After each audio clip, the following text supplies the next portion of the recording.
ሰበር ውሳኔን ባጭሩ ለማስቀመጥ ያህል የከተማም ሆነ የገጠር መሬት ድንበር መግፋት ጋር ተያይዞ የሚቀርበውን ጉዳይ ከሳሽ ወገን መጠኑን ገልጾ ከጠየቀው ዳኝነትና በምስክሮች ወይም አስተዳደር አካል አጣርቶ የቀረበውን መጠን ከተጠየቀው ዳኝነት በላይ በሆነ ጊዜ ፍርድ ቤቶች ውሳኔ መስጠት ያለባቸው ግዴታ ከሳሽ ወገን በጠየቀው ዳኝነት ልክ በመሆኑ በአስተዳደር አካል ተጣርቶ የቀረበውን በማለፍ በተጠየቀው ዳኝነት ልክ መወሰን የሚገባ ስለመሆኑ የፌዴራሉ ሰበር ሰሚ ችሎት የፍትሐ ብሔር ስነ ስርዓት ህግ ቁጥር 181 ንዑስ አንቀጽ 1 እና 224 ንዑስ አንቀጽ 1 መሰረት በማድረግ ወስኗል። ሰላም ጤና ይስጥልን የተከበራችሁ አድማጭ ተመልካቾቻችን፣ የዛሬው የህግ ጉዳያችን የሚመለከተው የፌዴራል ሰበር ሰሚ ችሎት ውሳኔ ዳሰሳ ነው። በዛሬ ፕሮግራማችን ላይ የምንዳስሰው የሰበር ውሳኔ የፌዴራል ሰበር ሰሚ ችሎት የሰበር መዝገብ ቁጥር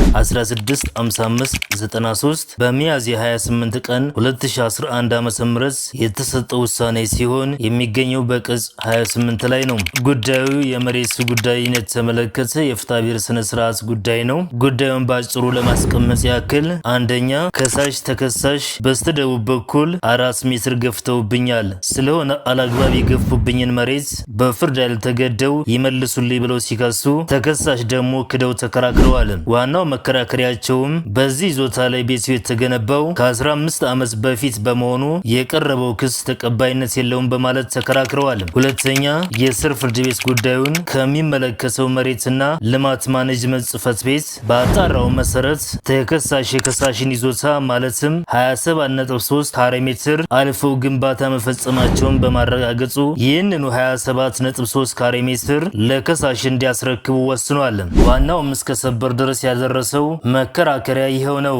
ሰበር የያዘውን ጭብጥ ስንመለከት በዚህ ጉዳይ ተከሳሽ 4 ሜትር ገፍተውብናል ተብለው በከሳሽ መከሰሳቸውና ፍርድ ቤቱ ደግሞ 27.3 ካሬ ሜትር ገፍተዋል ብሎ መወሰኑን አግባብነት ለማጣራት ጭብጥ ይዟል። ከላይ የተጠቀሱትን የፍሬ ነገር እውነታዎችንና ጭብጥ ከያዘ በኋላ ሰበር በሰጠው ትንታኔውን ከመስማታችን በፊት ድረስ ቻናላችንን ሰብስክራይብ ያላደረጋችሁ ካላችሁ ሰብስክራይብ በማድረግ የሚጨመር የሚቀነስ ነገር ካለ ኮሜንት ሴክሽኑ ላይ በማስቀመጥ ለብዙዎች እንዲደርስ ደግሞ ላይክ እና ሼር በማድረግ ቤተሰብ ይሁኑ። ሰበር በሰጠው ትንታኔ አንደኛ፣ እንደሚታወቀው ከሳሽ በክስ ማመልከቻቸው ላይ የሚጠይቁትን ዳኝነት በዝርዝር መግለጽ እንዳለባቸው በፍትሐ ብሔር ስነ ስርዓት ህግ ቁጥር 224 ስር ተመላክቷል። በዚህ ድንጋጌ ንዑስ አንቀጽ 1 ስር እንደተመላከተው ከሳሽ የሚያቀርቡት የክስ ማመልከቻ ላይ በተለይ ወይም በምትክ ወይም በተለዋጭ የሚጠይቁትን ዳኝነት መግለጽ አለባቸው። ነገር ግን ከሳሹ በጉዳዩ ላይ እንዲሰጠው የሚጠይቀው ዳኝነት ጠቅላላ ሲሆን ፍርድ ቤቱ የክስ ጭብጥንና ማስረጃውን አካባቢ ሁኔታን መሰረት በማድረግ ትክክለኛ መስሎ የታየውን ፍርድ ሊሰጥ ይችላል በማለት ደንግጓል። ፍርድ ቤቱም እንደ ጭብጥ በመያዝና በማጣራት ተገቢ ነው ያለውን ውሳኔ መስጠት የሚገባው የተጠየቀውን ዳኝነት እደግመዋለሁኝ የተጠየቀውን ዳኝነት መሰረት በማድረግ እንደሆነ ግልጽ ነው። በነገራችን ላይ በዓለም አቀፍ ደረጃ ራሱ የሚታመንበት ፕሪንሲፕል ወይም መርህ ሲሆን ይህ መርህ ደግሞ ፍርድ ቤቶች ከሳሽ ከጠየቃቸው በላይ ውሳኔ ወይም ፍርድ መስጠት እንደማይችሉ ይገልጻል።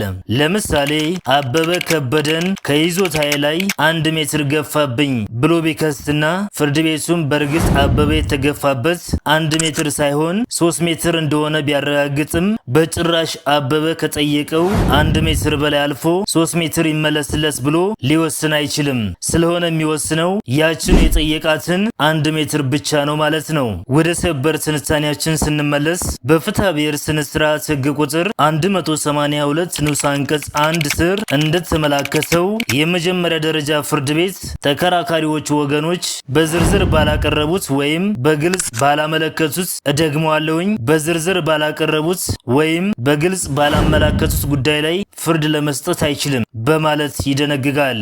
ሁለተኛ፣ ስለሆነ በተያዘው ጉዳይ ከሳሽ ተገፋብኝ ያሉት 4 ሜትር ሆኖ ሳለ ፍርድ ቤቱ ደግሞ የወሰነው 27.3 ካሬ ሜትር በመሆኑና ከሳሽ በክስታቸው ከጠየቁት ዳኝነት በላይ የስር ፍርድ ቤቶች መወሰናቸውንና ይህ ደግሞ የፍትሐ ብሔር ስነ ስርዓት ህግ ቁጥር 182 ንዑስ አንቀጽ 1 እና 224 ንዑስ አንቀጽ 1ን ድንጋጌዎችን የሚጥስ ሆኖ እንዳገኘው ሰበር ይገልጻል።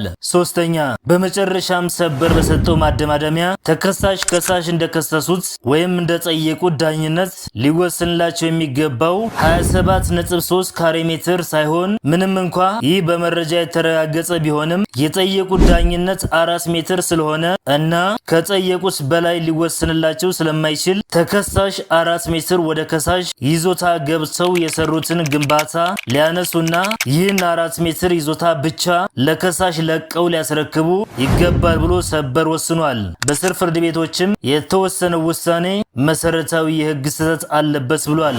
የሰበር ውሳኔን በአጭሩ ለማስቀመጥ ያህል የከተማም ሆነ የገጠር መሬት ድንበር መግፋት ጋር ተያይዞ የሚቀርበውን ጉዳይ ከሳሽ ወገን መጠኑን ገልጾ ከጠየቀው ዳኝነትና በምስክሮች ወይም አስተዳደር አካል አጣርቶ የቀረበውን መጠን ከተጠየቀው ዳኝነት በላይ በሆነ ጊዜ ፍርድ ቤቶች ውሳኔ መስጠት ያለባቸው ግዴታ ከሳሽ ወገን በጠየቀው ዳኝነት ልክ በመሆኑ በአስተዳደር አካል ተጣርቶ የቀረበውን በማለፍ በተጠየቀው ዳኝነት ልክ መወሰን የሚገባ ስለመሆኑ የፌዴራሉ ሰበር ሰሚ ችሎት የፍትሐ ብሔር ስነ ስርዓት ህግ ቁጥር 181 ንዑስ አንቀጽ 1ን እና 224 ንዑስ አንቀጽ 1ን መሰረት በማድረግ ወስኗል። በመጨረሻም ከዚህ ህግና የሰበር ውሳኔ ምን እንማራለን? አንደኛ፣ ሁልጊዜ ክስ ከመጻፋችን ወይም ከማጻፋችን በፊት የህግ ባለሙያ ማማከር እንደሚገባን።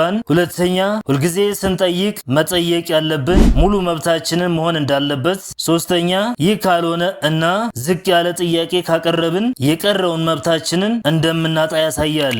የተከበራችሁ አድማጭ ተመልካቾቻችን የዛሬው ፕሮግራማችን እስካሁን የሰማችሁትን ሲሆን ከዛሬ ድረስ ቻናላችንን ሰብስክራይብ ያላደረጋችሁ ካላችሁ ሰብስክራይብ በማድረግ የሚጨመር የሚቀንስ ነገር ካለ ኮሜንት ሴክሽኑ ላይ በማስቀመጥ ለብዙዎች እንዲደርስ ደግሞ ላይክ እና ሼር በማድረግ ቤተሰቡን እያልኩ እየጋበዝኩኝ የዛሬውን ፕሮግራሜን በዙ ቋጫለሁ። አመሰግናለሁ። ቻው።